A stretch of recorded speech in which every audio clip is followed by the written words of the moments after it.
Hello everyone, Manthral here, and welcome to the weekly OSRS update video. Now this week brings you poll 72 updates.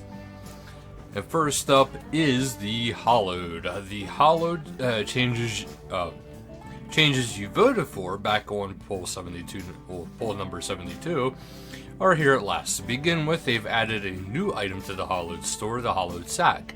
This is a bit of a badass burlap and is filled with loot worth about 100k and can be purchased for 100 hollow marks.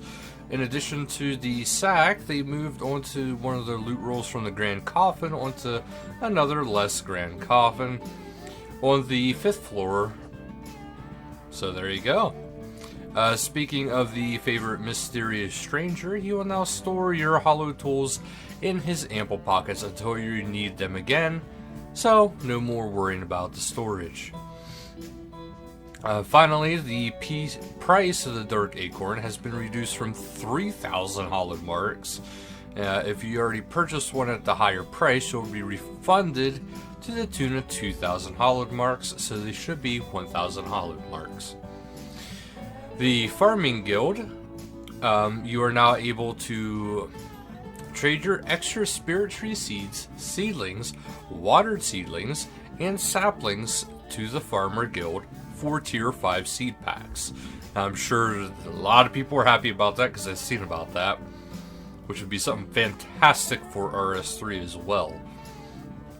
Last month they did a construction art contest, and here are some of the well, here is first place, which is actually more of a comic strip, which is actually kind of cool and kind of comical here at the very end.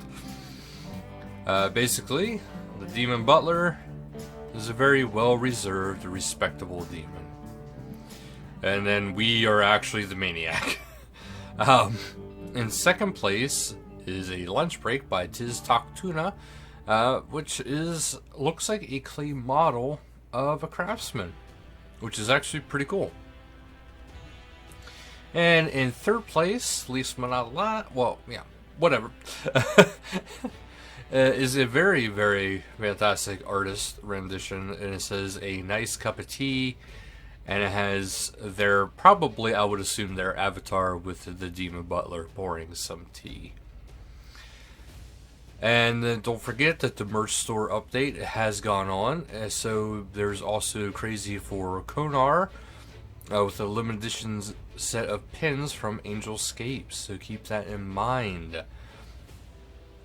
Don't forget the Prime Gaming. So you can still grab 7 days of old school RuneScape membership thanks to their mates at Prime Gaming. This is only available until October 13th. So do take advantage of that. I mean, come on, guys, this is a free week.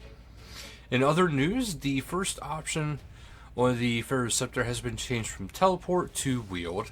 The players are now able to obtain multiple achievement diary reward items from Purdue as before.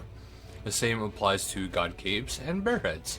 The scenery around Brimstall's Cave has slightly adjusted so that the gap can no longer be seen. Player-owned house tip jars can no longer cause donated cash to spill out onto the ground. The light orb in the crafting skill guide is now displayed correctly. Anglerfish can now be overheal while you are in combat on a target world, provided that you are not in the wilderness. The Ring of Endurance in the Agility skill guide is now displayed correctly in free-to-play worlds. Some grammatical errors in the player-owned house have been fixed. A particular range of Profundus can now be actually used for cooking. And that's actually it for this week, guys, but do check out for more poll goodness coming up. And that'll do it for this video, so thank you guys so much for watching. Until next time, later, guys.